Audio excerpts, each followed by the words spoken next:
Bienvenue. Aujourd'hui, on va explorer une relation assez paradoxale, celle entre le sport et la santé de notre intestin. Les sources qu'on a analysées sont fascinantes.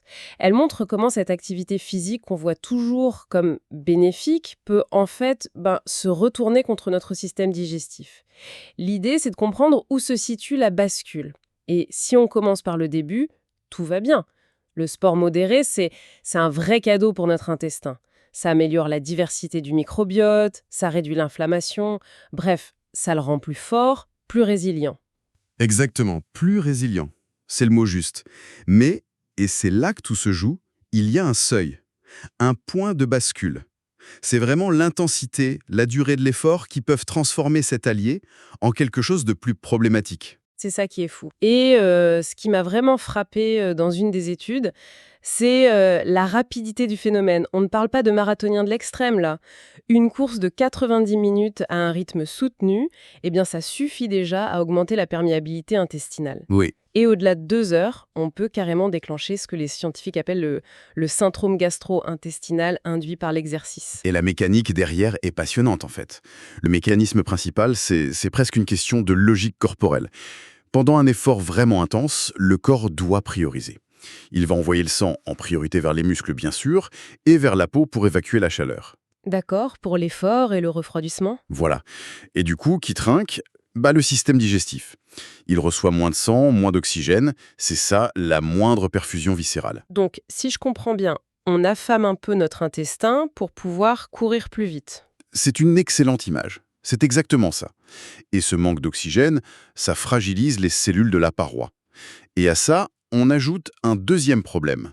Le stress oxydatif. Le stress oxydatif, tout à fait. L'effort produit des radicaux libres.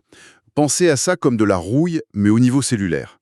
Et cette rouille vient attaquer ce qu'on appelle les jonctions serrées. Ah oui, les jonctions serrées. Les sources utilisent une super analogie pour ça. C'est un peu le ciment entre les briques de notre mur intestinal. C'est la meilleure analogie, c'est le ciment. Et quand le ciment s'effrite, eh bien le mur devient poreux. Il n'est plus étanche.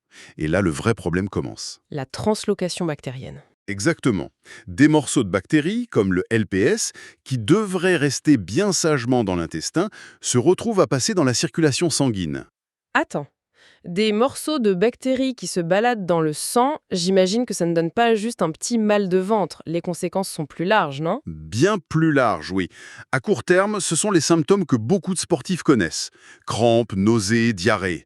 Le marathonien qui doit s'arrêter, ce n'est pas toujours les jambes, c'est souvent le ventre. Mais c'est sur le long terme que c'est plus insidieux. Un intestin poreux, ça veut dire une moins bonne absorption des nutriments. Donc une récupération plus difficile. Voilà. Et ça peut mener à une fatigue chronique. On dépasse donc largement le simple inconfort pendant l'effort. Absolument. L'impact est systémique, comme on dit. Ces composants bactériens dans le sang, ça déclenche une inflammation de bas grade, mais partout dans le corps. Et cette inflammation chronique, ça peut perturber le système immunitaire, le métabolisme, le sommeil, Et même l'humeur, d'après ce que j'ai lu. même l'humeur.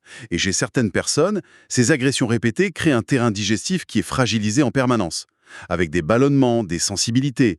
Ça peut vraiment ressembler à un syndrome de l'intestin irritable. D'accord, donc pour résumer, l'exercice modéré, c'est notre meilleur ami. Mais quand on pousse le curseur trop loin, le corps choisit. Les muscles d'abord. Et à force de tirer sur la corde, la barrière intestinale cède, laisse passer des intrus, et ça crée une inflammation générale.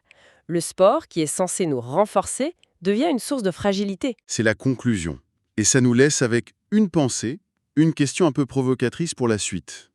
Si on sait que l'entraînement très intense peut recréer les symptômes de troubles digestifs chroniques, ne pourrait-on pas inverser la logique? C'est-à-dire, Est-ce que les stratégies, notamment nutritionnelles, qu'on développe pour protéger l'intestin des athlètes d'élite, est-ce que ces stratégies ne pourraient pas, un jour, inspirer de nouvelles approches pour le grand public? Pour toutes les personnes qui souffrent au quotidien de ces mêmes troubles fonctionnels? La question, en tout cas, reste ouverte.